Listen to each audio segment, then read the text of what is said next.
শুভ কার্যে হলুদ রঙের গুরুত্ব।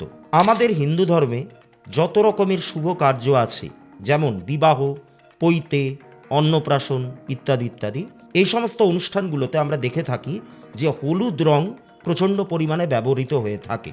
এরকমটা কেন?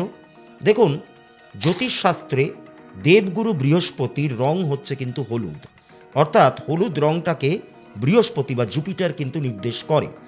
এছাড়া হলুদ যে বস্তুটি, সেটা কিন্তু নানান রকমের নেগেটিভিটি কাটাতে সাহায্য করে থাকে। সেই কারণে দেখবেন এই যে বিবাহের ক্ষেত্রে গায়ে হলুদের প্রচলন আজকের ব্যাপার নয়, এটা বহুদিন ধরে কিন্তু চলে আসছে।